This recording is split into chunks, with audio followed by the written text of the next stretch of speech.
नमस्कार, आप सभी का स्वागत है हमारे YouTube चैनल जीआर क्लासेस में। मेरा नाम है रवि। तो चलिए आज की वीडियो को शुरू करते हैं।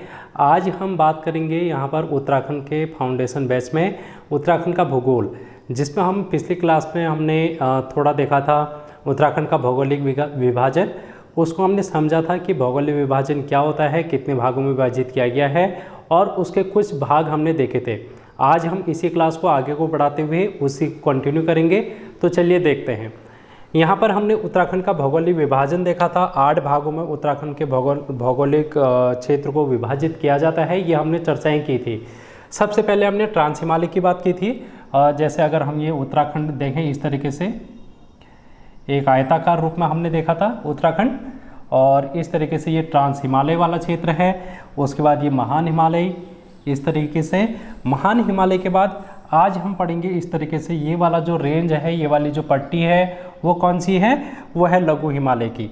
इसके बाद हम यहाँ पर देखते हैं शिवालिक हिमालय, और शिवालिक और लघु हिमालय के बीच में यहाँ पर दून क्षेत्र हमको देखने को मिलता है, जिसको हम द्वार क्षेत्र या फिर दून क्षेत्र के नाम से जानते हैं। तो इसको भी हम यहाँ पर देखेंगे। आज जो हमारी टॉपिक रहेगी वो रहेगा लघु हिमालय और दून और द्वार क्षेत्र। शिवालिक, भाबर, तराई हम नेक्स्ट क्लास में करेंगे। तो चलिए आज की वीडियो को शुरू करते हैं। यहाँ पर हम बात करेंगे लघु हिमालय की। लघु हिमालय की यहाँ पर विशेषताएं देखेंगे, यहाँ से एग्जाम में किस प्रकार से क्वेश्चन पूछे जाते हैं, हम उन सभी को डिस्कस करने वाले हैं। ठीक है दोस्तों, आई होप आप लोग यहाँ पर उत्तराखंड फाउंडेशन बैच में उत्तराखंड का इतिहास भी देख रहे होंगे, क्योंकि उत्तराखंड का इतिहास भी हम लोगों ने यहाँ पर बिल्कुल बेसिक से शुरू किया है, जिसमें हम लोगों ने 9-10 क्लास कर ली हैं, जहाँ पर हम कुड़िंद शासन को समाप्त कर चुके हैं। कुड़िंदों का पतन वहाँ पर चल रहा है, तो आप लोग उसको देखेंगे तो बहुत बेहतरीन क्लास वहाँ पर चल रही है। तो यहाँ पर हम बात करेंगे दोस्तों, यहाँ पर तीसरा भौगोलिक विभाजन है लघु हिमालय। उत्तराखंड में लघु हिमालय की हम बात करेंगे, और लघु हिमालय को हम यहाँ पर अन्य नाम से भी जानते हैं, क्योंकि ये मध्य हिमालय भी हम इसको कहेंगे, क्योंकि शिवालिक और महान हिमालय के बीच में ये स्थित है। इसको हम मध्य हिमालय के नाम से भी जानते हैं। तो मध्य हिमालय भी हम इसको कह सकते हैं, नहीं मतलब कहते हैं। अब इसकी स्थिति विस्तार कितना है अगर हम इसका विस्तार देखते हैं तो चौड़ाई इसकी हमको देखने को मिलती है दोस्तों 70 से 100 किलोमीटर के बीच में, और इसकी ऊंचाई, हिमालय ऊंचा होगा तो इसकी ऊंचाई हमको देखने को मिलती है 1200 से 4500 मीटर। हमने पिछले क्लास में देखा था कि 4500 से 7817 मीटर तक महान हिमालय की ऊंचाई है, यानी कि इस ऊंचाई के बाद महान हिमालय आ जाता है। तो ये हमने पिछले क्लास में देखा था। आज हमने देखा कि 1200 से 4500 मीटर तक यहाँ पर इसकी ऊंचाई है। अगर हम इसके निर्माण की बात करेंगे तो इसका निर्माण महान हिमालय के बाद हुआ, यानी कि सबसे पहले महान हिमालय का निर्माण हुआ था, उसके बाद यहाँ पर लघु हिमालय का निर्माण हुआ है। तो यहाँ पर हम लिखेंगे इसमें काल, किस काल में ये निर्मित हुआ है, तो इसमें हम देखेंगे प्री कैम्ब्रियन,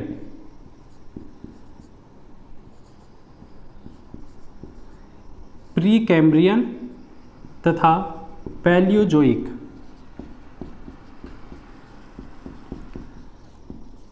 काल में ये निर्मित हुआ है। काल में निर्मित, अब देखेंगे ये क्या है, इसको हम देख लेते हैं। प्री कैम्ब्रियन या फिर ये पैलियोजोइक काल क्या है।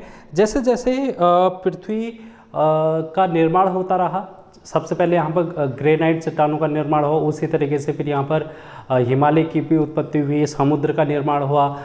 तो मनुष्य की उत्पत्ति से पहले भी यहाँ पर हमारे भूखंडों का निर्माण होता रहा है। तो इस को हम यहाँ पर काल में डिवाइड करते हैं। जब मनुष्य का निर्माण हुआ, होमो सैपियंस आया, उससे पहले भी काल हम देखते हैं। तो उन कालों में जैसे प्री कैम्ब्रियन है, कैम्ब्रियन काल है, पैलियोजोइक, मेसोजोइक, सेनोजोइक, ये हम भूगोल में पढ़ेंगे जब हम डिटेल में चर्चाएं करेंगे। फिलहाल आप लोग इतना सा समझें कि ये एक काल है जो कि जिस समय हिमालय निर्मित हुआ था। तो यहाँ पर प्री कैम्ब्रियन और पैलियोजोइक काल में ये निर्मित हुआ था। और यहाँ पर इसका निर्माण हुआ था दोस्तों वलित तथा कायांतरित चट्टानों से ये निर्मित हुआ है। अब इसके नीचे जो चट्टानें हैं वो कैसी चट्टानें हैं? वलित और कायांतरित चट्टानें इसके नीचे स्थित है।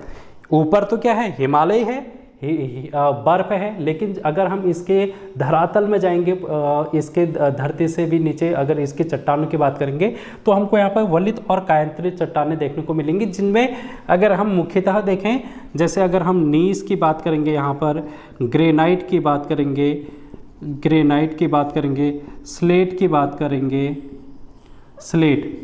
चूना पत्थर हम देखेंगे, चूना पत्थर, ये सभी यहाँ पर अधिक रूप में पाए जाते हैं। इनकी अधिकता हमको यहाँ पर देखने को मिलती है। यानी कि हम कह सकते हैं कि ये जो लघु हिमालय है ये खनिज संपदा की दृष्टि से, खनिज संपदा की दृष्टि से उत्तराखंड में ये जाना जाता है। यहाँ पर खनिज संपदाएं ज़्यादातर हमको देखने को मिलती हैं। ठीक है, तो ये हम देखेंगे। अब खनिजों में भी क्या देखते हैं हम यहाँ पर? जैसे तांबा देखते हैं, तांबा, यहाँ पर तांबा देखते हैं हम। एस्बेस्टस देखते हैं, एस्बेस्टस, ये भी एक प्रकार का खनिज होता है। ये जो तांबा है ये अल्मोड़ा एंड पौड़ी में हमको देखने को मिलता है, पौड़ी गढ़वाल में। और इसी तरीके से एस्बेस्टस की अगर हम बात करेंगे तो ये पौड़ी गढ़वाल में हमको देखने को मिलता है, पौड़ी गढ़वाल में। ठीक है, एस्बेस्टस। और इसके अलावा अगर हम ग्रेफाइट की बात करेंगे, ग्रेफाइट की, तो ये हमको अल्मोड़ा और पौड़ी में देखने को मिलता है, ग्रेफाइट भी। ठीक है, तो ये इतनी बातें हैं जो कि खनिज संपदा से आपको ध्यान में रखना है। इसके अलावा हम और भी बातें करेंगे, जैसे जिप्सम भी यहाँ पर देखने को मिलता है, मैग्नेसाइट भी यहाँ पर हमको देखने को मिलता है। तो मैग्नेसाइट हमको अल्मोड़ा में आपने देखा होगा। ठीक है, अल्मोड़ा, पिथौरागढ़, यहाँ पर क्या पाए जाते हैं? मैग्नेसाइट पाए जाते हैं। अब इसको यहाँ पर एक पॉइंट और लिख लेना, इसको हिमांचल के नाम से भी जाना जाता है। इसका अन्य नाम हिमांचल भी है, हिमांचल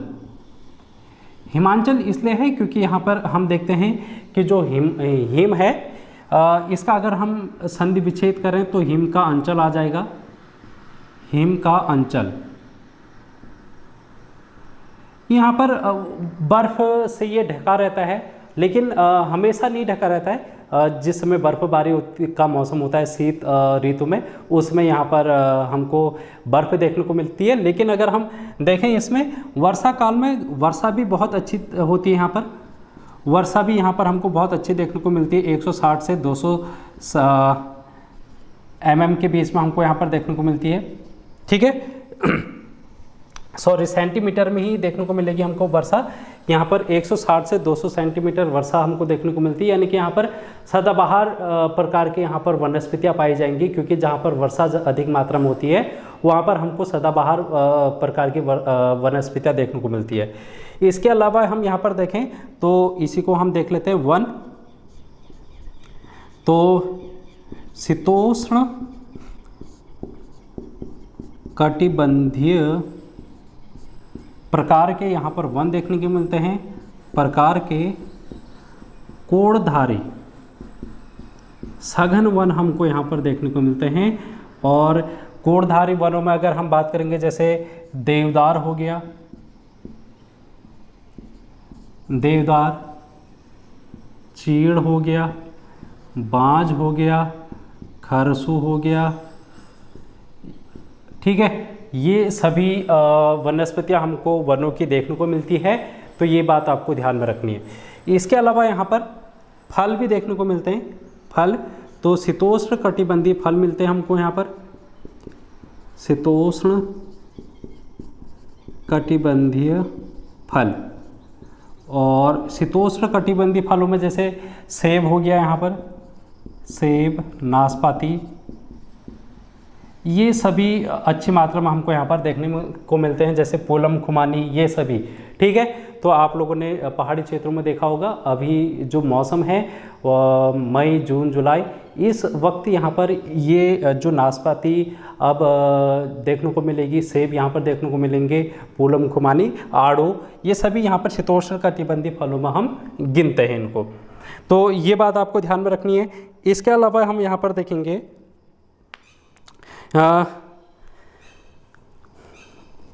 इसके अलावा यहाँ पर हम देखते हैं, अच्छा एक चीज़ और देख लेना यहाँ पर, इसका विस्तार में हम एक चीज़ और ऐड कर लेना कि ये जिले जो हैं हमारे उत्तराखंड के 9 जिलों में इसका विस्तार है, 9 जिलों में इसका विस्तार है। और 9 जिलों में विस्तार में पूर्व में कौन सा है और पश्चिम, पूर्व में होगा यहाँ पर चंपावत और पश्चिम में है यहाँ पर, पश्चिम में हमको पिथौरागढ़ देहरादून यहाँ पर देखने को मिलता है। ठीक है, तो 9 जिलों में ये फैला हुआ है, पूर्व में चंपावत और पश्चिम में देहरादून। इसके अलावा यहाँ पर हमको घास के मैदान देखने को मिलते हैं, घास के मैदान हमको देखने को मिलते हैं, जिसको हम बुग्याल, पयार, मीडो इस तरीके के नाम से जानते हैं। इसको हम अलग से क्लास में पढ़ेंगे। मैंने पिछली क्लास में भी कहा था महान हिमालय में कि घास के मैदानों को हम अलग से देखेंगे। और इसके अलावा यहाँ पर पर्यटन, देखो यहाँ पर हमने देखा कि वर्षा अच्छी प्रकार की हो रही है। यहाँ पर जो ग्रीष्म ऋतु है उसमें टेम्परेचर बहुत अच्छा देखने को मिलता है, एक समान हमको यहाँ पर बढ़िया पर्यटन स्थल के रूप में हमको यहाँ पर देखने को मिलता है। पर्यटन क्षेत्र है ये। पर्यटन स्थल में अगर हम देखेंगे यहाँ पर नैनीताल, मसूरी, नाग टिब्बा, रानीखेत, अल्मोड़ा, ये सभी पर्यटन क्षेत्र हमको यहाँ पर देखने को मिलते हैं। तो ये भी आपको ध्यान में रखना है, ठीक है। इसके अलावा यहाँ पर नदियाँ भी हैं, यहाँ से नदियाँ भी हमको देखने को मिलती है, जैसे सरयू नदी है, सरयू नदी है यहाँ पर, और नयार नदी है, पश्चिमी रामगंगा नदी है। ठीक है, अभी हम इन नदियों को भी देखेंगे। तो ये विविधताएं हमको यहाँ पर देखने को मिल रही है। तो हम यहाँ पर देख सकते हैं कि उत्तराखंड में सबसे समृद्ध अगर हम देखें विविधता के संबंध में, जैव विविधता के संबंध में, तो हमको यहाँ पर लघु हिमालय या फिर मध्य हिमालय देखने को मिलता है। तो ये इतनी बातें हैं जो कि आप लोगों को यहाँ पर ध्यान में रखनी है। इसके अलावा यहाँ पर कुछ झीलें भी पाई जाती हैं। यहाँ पर झील भी हमको देखने को मिलती है, जिसको हम अलग से चैप्टर में पढ़ेंगे। जैसे नैनीताल हो गया, नैनीताल की लेक, नैनीताल, भीमताल, सात ताल, ठीक है, नकुचिया ताल, ये सभी तालें हमको यहाँ पर देखने को मिलती है। ठीक है, नैनीताल में जितनी भी तालें हैं वो यहाँ पर हमको देखने को मिलती है। इनको हम अलग से देखेंगे जब हम इसको झील वाला चैप्टर देखेंगे, ताल और झील वाला, तो वहाँ पर हम इनको पढ़ेंगे। तो आई होप आप लोगों को ये चीज़ें समझ में आ रही होंगी। और हम इस तरीके से बेसिक से लेकर कवर कर रहे हैं उत्तराखंड के भूगोल को, और ये आपकी परीक्षा की दृष्टि से बेहद इम्पोर्टेंट है। आप लोगों को इसको शेयर करना है ज़्यादा से ज़्यादा लोगों तक, जहाँ पर भी आपकी रीच है, व्हाट्सएप, फेसबुक, टेलीग्राम, जहाँ पर भी आप लोग जुड़े हुए हैं ग्रुप्स में, वहाँ पर इसको शेयर करने की कोशिश करना, ठीक है। इसके अलावा हम यहाँ पर कुछ और बातें देखेंगे जो कि यहाँ पर के लिए इम्पोर्टेंट रहेगा। देखो यहाँ पर एक पर्वत श्रृंखला है, एक पर्वत श्रृंखला हमको देखने को मिलती है, और उस पर्वत श्रृंखला को हम दूधातोली कहते हैं। दूधातोली पर्वत श्रृंखला, यहाँ हमको दूधातोली पर्वत श्रृंखला देखने को मिलती है, जिसको हम उत्तराखंड का पामीर कहते हैं। इसको हम क्या कहते हैं? उत्तराखंड का पामीर। ये इम्पोर्टेंट है, यहाँ पर आप लोग इसको लिखेंगे कि उत्तराखंड का पामीर किसको कहा जाता है? ये दूधातोली पर्वत श्रृंखला को कहा जाता है। अब आपसे ये भी पूछा जा सकता है कि ये कहाँ कहाँ इसका विस्तार है, दूधातोली पर्वत श्रृंखला का विस्तार कहाँ कहाँ पर है? तो हम यहाँ पर देखते हैं चमोली में, पौड़ी में और कुछ मात्रा में हम अल्मोड़ा में भी देखने को मिलते हैं। अल्मोड़ा में सर्वाधिक हमको पौड़ी में देखने को मिलता है लगभग 60% के आसपास, और कुछ चमोली में देखने को मिलता है 40 के आसपास, यानी कि 100% तो हो जाता है, लेकिन कुछ मात्रा में कुछ हिस्सा हमको यहाँ पर अल्मोड़ा में भी देखने को मिलता है। ठीक है, तो इसका विस्तार भी हमने देख लिया। इसके अलावा ये दूधातोली पर्वत श्रृंखला क्यों इम्पोर्टेंट है, यहाँ पर से एग्जाम में क्यों क्वेश्चन बनते हैं, क्योंकि यहाँ पर 5 नदियाँ हैं जो कि यहाँ से प्रवाहित होती हैं। 5 नदियाँ यहाँ से प्रवाहित होती हैं। कौन कौन सी? पूर्वी नयार नदी है, पश्चिमी नयार नदी है, आटागाड़ नदी है, और पश्चिमी रामगंगा है, और एक जो नदी है वो है वूनो नदी। तो ये 1 2 3 4 5 ये 5 नदियाँ यहाँ से प्रवाहित होती हैं, और इन सभी नदियों को हम जब नदियों वाला चैप्टर हम देखेंगे तो वहाँ पर डिस्कस कर लेंगे। अभी हम ज़्यादा इसके बारे में बात नहीं करेंगे। इसके अलावा ये इम्पोर्टेंट क्यों है, ये अगर हम इसको देखें तो यहाँ पर विविधताएं देखने को मिलती है इस पर्वत श्रृंखला में। जैसे वन औषधि हमको देखने को मिलती है, वन औषधि हमको यहाँ पर देखने को मिलती है, और विभिन्न प्रकार के वन हमको देखने को मिलते हैं। तो ये इसलिए दूधातोली पर्वत श्रृंखला उत्तराखंड की दृष्टि से इम्पोर्टेंट है। और यहाँ पर हमने यहाँ पर एक कोदिया बगड़ नाम से एक यहाँ पर क्षेत्र है, जहाँ पर वीर चंद्र सिंह गढ़वाली का ये समाधि स्थल के रूप में जाना जाता है। तो ये इम्पोर्टेंट है, ये आपको ध्यान में रखना है। अब यहाँ पर और क्या इम्पोर्टेंट है, इस क्षेत्र को वीर चंद्र सिंह गढ़वाली ने पंडित नेहरू से राजधानी बनाने की बात की थी ग्रीष्मकालीन। तो इसी के आसपास में पर इसी दूधातोली पर्वत श्रृंखला कोदिया बगड़ के आसपास में यहाँ पर क्या है, गैरसैंण, जिसको हम अभी वर्तमान में ग्रीष्मकालीन राजधानी के रूप में देखते हैं। तो ये था दूधातोली पर्वत श्रृंखला के बारे में, जो कि इम्पोर्टेंट है। यहाँ से एग्जाम में अगर क्वेश्चन बनेंगे तो आपको कर लेना है। अच्छा, एक और क्वेश्चन है यहाँ पर, जो गुर्जर और गद्दी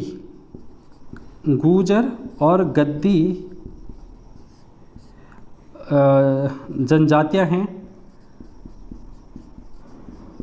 ठीक है, वो क्या करती हैं, अपने पशुओं को चराने के लिए आती हैं। तो इसलिए यहाँ पर पशु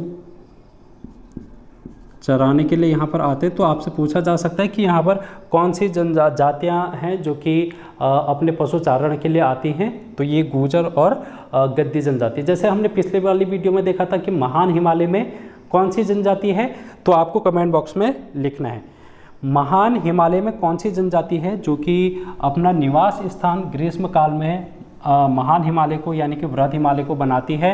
ये आपको कमेंट बॉक्स में बताना है दोस्तों, ठीक है। जल्दी से कमेंट बॉक्स में आप लोग इस क्वेश्चन का आंसर करेंगे, और ऑप्शन में दे देता हूँ आपको। सबसे पहले है खर्ज जनजाति, और दूसरा है यहाँ पर राजी, बोक्सा और भोटिया। तो ये आपके पास ऑप्शन है।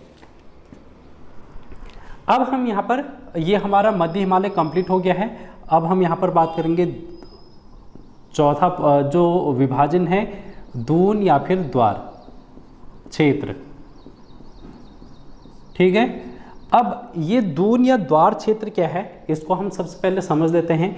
एक संस्कृत का शब्द है, ये जो शब्द आया है ये संस्कृत के द्रोण शब्द से आया है। द्रोण शब्द से, जिसका अर्थ होता है घाटी। जिसका अर्थ क्या होता है, घाटी।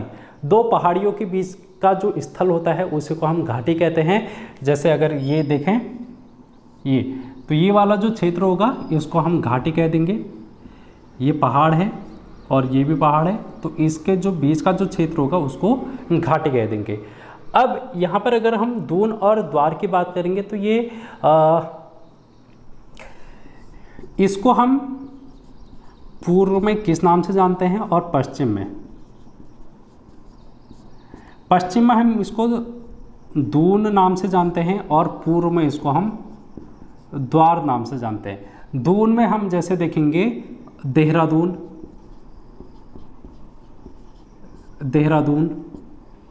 पाटलीदून,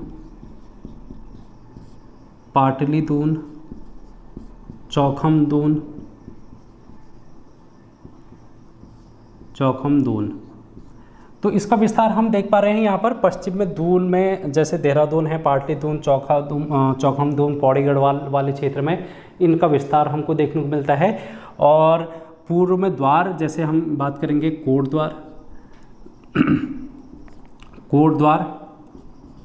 कोटद्वार हम जैसे ये नाम देखते हैं वो सभी यहाँ पर हमको दून और द्वार के रूप में देखने को मिलते हैं।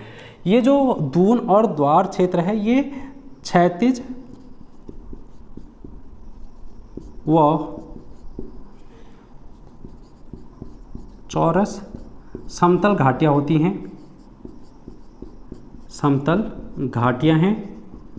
अब इसमें भी जो ये देहरादून है इसका विस्तार इस दून और द्वार में सर्वाधिक हमको देखने को मिलता है। ये देहरादून यहाँ पर हमको सर्वाधिक मात्रा में देखने को मिलता है और इसकी ये खासियत है कि यहाँ पर जनघनत्व अधिक देखने को मिलता है, यानी कि यहाँ की जनसंख्याएं अधिक है दून और द्वार वाले क्षेत्र की। तो ये भी आपको ध्यान में रखना है। इसके अलावा यहाँ पर आपको क्या ध्यान में रखना है, अच्छा इसके हमने विस्तार नहीं देखा, विस्तार भी देख लेते हैं। विस्तार की क्या है इसका, तो 24 से 32 किलोमीटर ये चौड़ा है। चौड़ाई कितनी है इसकी, और इसकी ऊंचाई की अगर हम बात करेंगे 350 से 750 मीटर इसकी ऊंचाई हमको देखने को मिलती है और सर्वाधिक देहरादून में इसका क्षेत्र हमको देखने को मिलता है। तो ये बातें हैं जो कि आपको ध्यान में रखना है। यहाँ पर जो कृषि है वो अधिक मात्रा में की जाती है।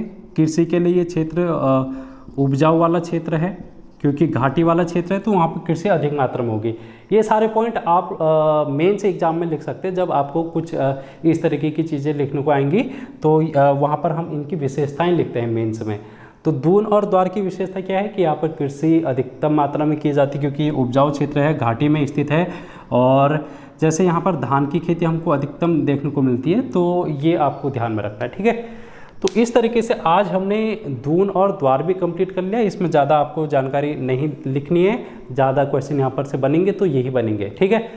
तो हमने मध्य हिमालय, जिसको हमने लघु हिमालय के नाम से भी जाना, उसको भी हमने देखा, और दून और द्वार को भी। नेक्स्ट वीडियो में हम शिवालिक, तराई और गंगा का मैदान देखेंगे।